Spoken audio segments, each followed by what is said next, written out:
and welcome to Film Blast. I'm Gary. And I'm a more chilled out Daryl this week. Thank God for that. So what are we doing this week then, Daryl? This week we're daring you to like, share and subscribe our review of Nerve. Then I think we better start with some factoids.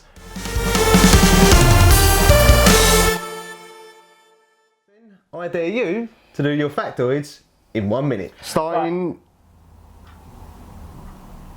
now.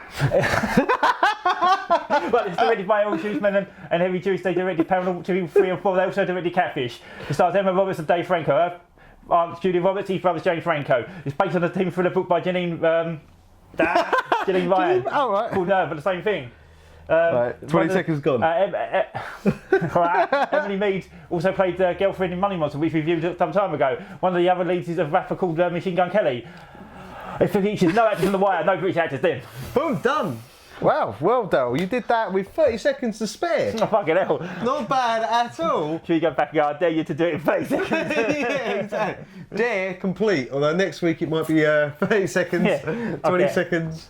4 viewers and £100 for that. Yeah, definitely. Right, so this is one of those smaller sort of films. There's not a lot of pre-press for it, so you don't get a lot of fact. You can't find a lot of information really. No, I couldn't find anything that interesting. So that's about it. Well, leading off of that factoids then, Daryl, I think we'll take it into our opinions now then, because there isn't much left on the factoids, and we'll go with pros and cons. Starting with Pros.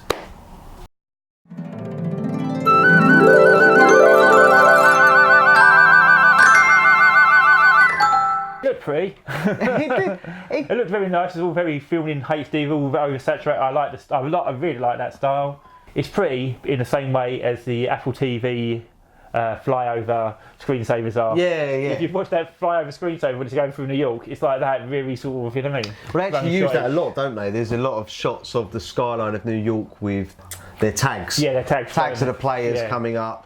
And you do get a lot of the shots like that where it's city-wide shots, and it's shot at night a lot, so you get a lot of kind of illumination of New York City, the natural illumination that gets used as the backdrop of it. So it does look looks crisp. I think movies should be set in New York. I just like movies set in cities. I always like the look of them. Yeah. I like that feeling of, you know what I mean, alive. The city feels alive. If you, not everything could be filmed in bloody Vancouver or Toronto, for fuck's sake. It still looks like things.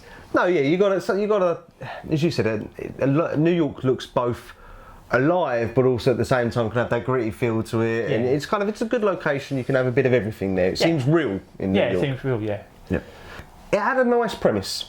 Yeah, I thought, good strong premise. Yeah, it was a good strong. It was an original idea, something not existent in Hollywood currently. Yeah, but it's one of those that it's like Unfriended or. It's like this all social media sort of. Although it didn't really ram it down your throat like it could have done. It reminds me of that. Have you ever watched Black Mirror? Like the first? No, I haven't. You've never watched Black Mirror? No. What's wrong with you? I don't know. You never watched Black Mirror? Anyway, never watched Black Mirror. First episode of Black Mirror. I feel I might get caned in the comment section. Exactly. For this, The first episode of Black Mirror, the Prime Minister has to fuck a pig and everybody watches. Yeah. What? Yeah, have you not seen Black Mirror? No, I haven't seen Black Mirror. It's supposed to be a Black Mirror up to our world it is now through technology and everything. Okay. And it feels like an episode of Black Mirror, but not done as well. But one of the things I find with Black Mirror is sometimes it can be a little bit handheld, a little bit too knocking you over the head with the thing like, look, social media is terrible. Look, we're all fucking disgusting human beings. Yeah. Look, we're all goading on. We're all sitting there watching the Prime Minister fuck a pig. No one would want to watch Prime Minister fuck a pig. Moving on, that wouldn't be a pro for me. I thought Emma Roberts was quite good, didn't you? I didn't like her at all. In it. Really, I thought she started off as very unlikable. She was playing that kind of. You see it a lot, it's a trope in Hollywood, that reserved character, kind of smart. But I'm just talking about her as a. I'm not talking about her character or anything, I'm just talking about her as a presence. I quite liked her. No, I didn't. Once she started getting into the dares, I think Dave Franco did a good job of pulling something out of her once they got together. Yeah. But unfortunately, by that point, I'd watched 30 minutes of her kind of moping about a bit. That's not her problem, that's the way the character's written. Possibly. On the way home from watching the film last night, I went to Goodreads and started reading some reviews, and in the book it sounds like it's terrible. Sounds like she's really, really like a miserable fucking moany old Well, then maybe I'll have to basically revisit. The person who wrote the book thought, I know, what if Bella, instead of meeting a vampire, meets meets a handsome daredevil, yeah. sort of thing, and she has to go through this thing. That's what the book seems like it's written like, not like a... Yeah. Anyway, we're not going off of tangents. Okay. These pros are very light. Very, very light in the ground. It's not. The thing is, it's not a bad film. It's just not. There's nothing that stands out at me other than it's a little bit original. Yeah. It's got a young cast. It kind of does. Not everyone's got iPhones.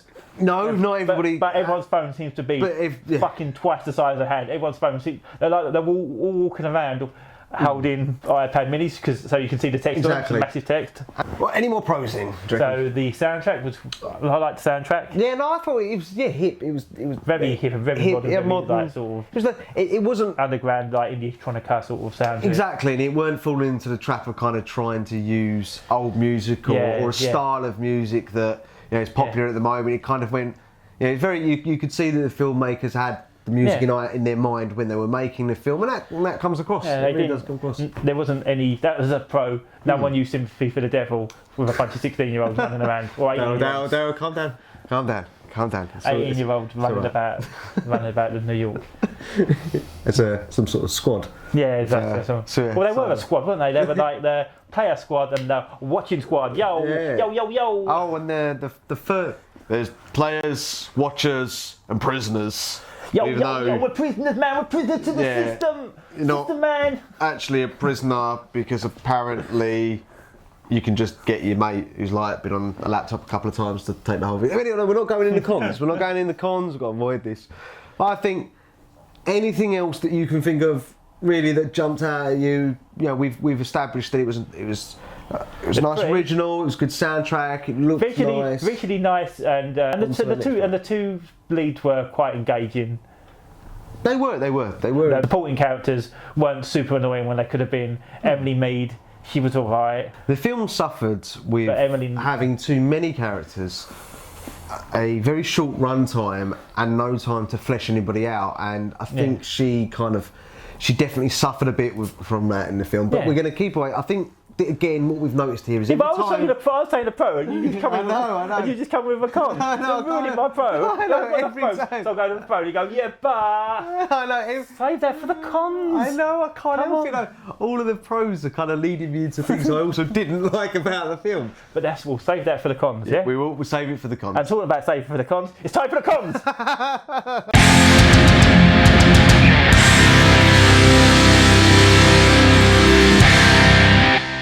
Right, Daryl, I think we'll pick up then from where you so eloquently put me straight there to make sure it ends up in this spot, and that is the short runtime versus the overbloated cast. Yes. Too many supporting characters. Yes. Was it a 90-minute runtime? Yes, 93, I think it is. Yeah, and really, it's like the best friend played by Emily Mead.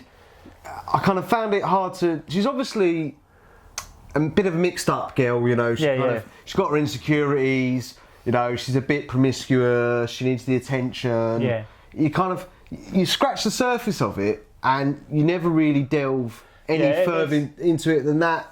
Yeah, everyone's got a little bit of a surface thing where someone mentions a trait that makes them that way, but you never really see them that way. Yeah. Someone goes, show don't tell. Yeah, they go, exactly, yeah. They say to you, oh, she's like a messed up girl. Why is she a messed up girl for? You just said she's messed up because she flashed her ass at someone. Yeah. You know what I mean? One of the first things you mentioned when we came out was the mother's character. So what did you think of her? Yeah, so Julia Lewis is in this. And she plays the mum. She's a little bit overbearing. She doesn't want her daughter to go to Cal Arts. I'd love to go to Cal Arts. Exactly. That would be my dream. Blah, blah. Anyway, it doesn't matter. So she's in it at the beginning, then she's a physiotherapist, and she's like, some guy's lost his leg and she's helping him, so she's a nurse and that's good. But that's not really, why show us, showing you there's no payoff to any of these things. There's a brother that's died. Yes, which you hear sort of like, oh, you know what I mean, they pay lip service, they say, oh, the brother's died, but they never really explain to you why he died or who he was or anything about him. No. You see a picture of him, you know he's died. Yeah. That's it, and I think. Oh, we rent his room out. Oh no, we can't rent his room out. No, she refused it. Yeah. But with the mum, though, I think the whole point of the dead brother situation, the mum, was to make the main character seem. That's why she's in her shell. Is she's been forced to go into it. That I think they're implying that the brother died through an accident of some sort. Yes, and the mother then becomes overbearing. There's a on the screen, and I noticed it when there's like the comments, which is basically they rip off the UI of Periscope.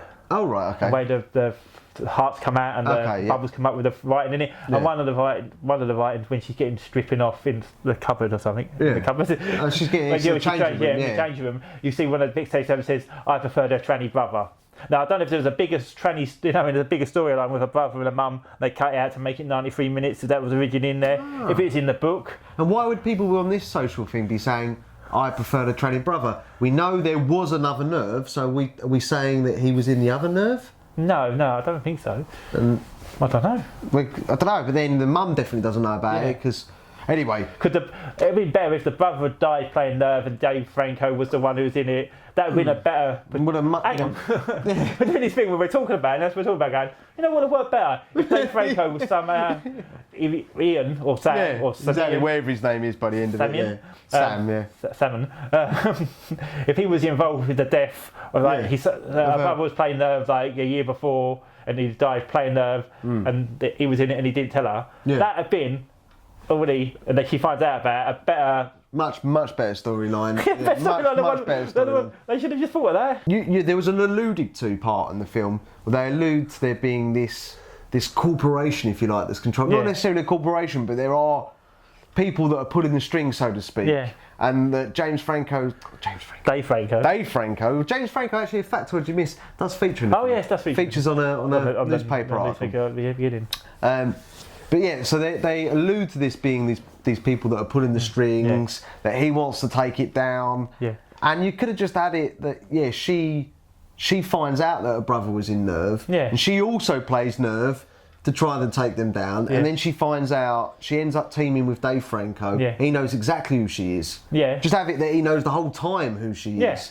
And she then finds out later that he could have saved her brother, but if he'd have saved him, it had been a case of him bailing, and he didn't. Yeah. And he saved himself. And now there you go. That's the problem. Is it kind of the film constantly tries to go somewhere. Yeah.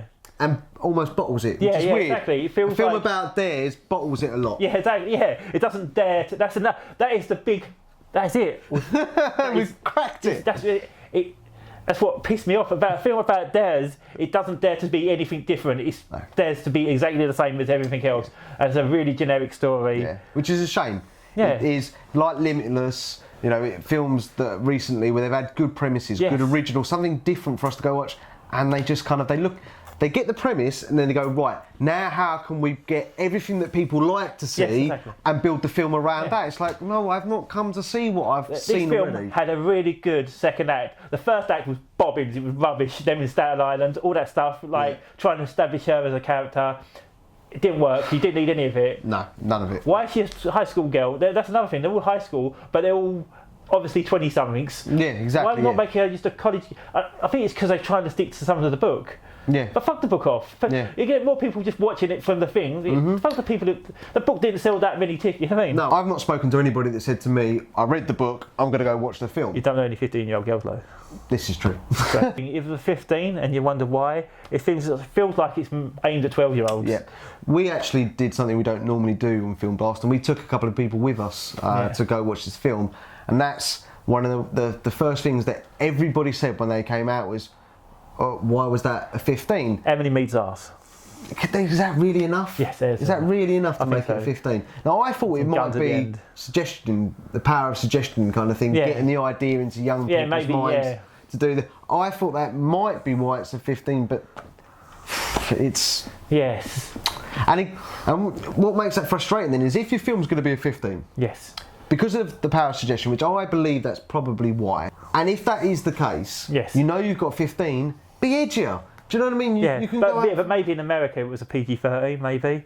I don't know what the rating was in America. I don't know. I'm not sure. It's a short answer. I don't know, but it's a film about dares to go anywhere original. Yes, exactly. Yeah, and bottles it. Yeah. Goes, your dare is to do something original. We've got an original premise. Doesn't matter the storyline's hackney. No. I mean, the screenwriter. She's a professional screenwriter. She writes for TV. She wrote for American Horror Story, but not the years that Emma Roberts were in. But, oh right, that's strange. Yeah, made for teenage girls. It's not made for. I don't know how. 30-year-old men. I know. I think it's made. It feels like it's made for teenage girls. Like it's a teenage girls' book, so they made it for teenage girls. So it's like, this is what a 13-year-old thinks thrilling. It's too... It doesn't know where it wants to be. It could either be like a thriller. Yeah, like The Guest. Yeah. Something like that. It kind of thought like, oh, maybe it's going to be that kind of thriller. Or it can be just like a teenage Hunger Games. Well, I know Hunger Games is a teenage, but even more teenage. You know what I mean? Even more. Even like Hunger Games has got some fantasy and it alludes to something. Oh no, it's definitely dystopian fantasy. That's what Hunger Games is. It's a young adults dystopian fantasy. Yeah, exactly. And this was like supposed to be like a high-tech thriller. Yeah, a what-if scenario for young adults. What if this was available? But it's not a high-tech thriller. It tends to be a high-tech thriller, but really it's a romantic comedy that's not funny. Yes, it's exactly what it's a romantic comedy for young adults dressed up as a high-tech action thriller. It's like a teen movie in Twitter's clothing, basically. You know what I mean? Yeah, basically, it is. She's all that in Facebook's clothing. Yes, yeah. And so I think that's our conclusion as well. I think so our conclusion, conclusion time. She's all that, but she's not really all that. Because at least she's all that. She tried to tie her hair back, wear dungarees and glasses. She did, Emma Roberts just looked like Emma Roberts all the way through. She did, They just tied her hair back and put big glasses on her or something. Trying to make her look less like... And then the first scene is you redressing her to make her look hot. Yeah. That's the first real dare after the day frame. Once you get them two together, the first thing is to redress her and get her hot. But you haven't. All you've done is put a dress on her. It's really. You don't really like. You know what I mean? So she's all that in Facebook's clothing. Exactly. Or Periscope's clothing. Really. Yeah. You say Periscope because that's what it is. It's basically just everyone's playing Periscope.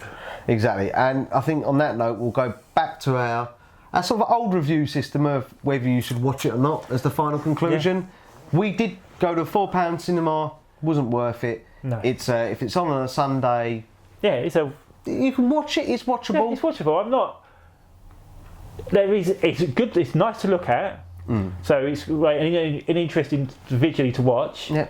It's got a bit of good music. You know what I mean? Yeah, it's not. The premise is quite interesting. But it's just let down by poorly acting. No, poorly acted. No, if I was 16 or 17, I'd fucking love it. I think it's brilliant. If you like Twilight, you'll like this. I think if you haven't seen this film 30,000 times, like the storyline, you'll like it. Yeah. If I was a kid, I'd love this film, but I'm not a kid. I'm 38. No. So wait for Netflix from us. And so until next week, have a blast.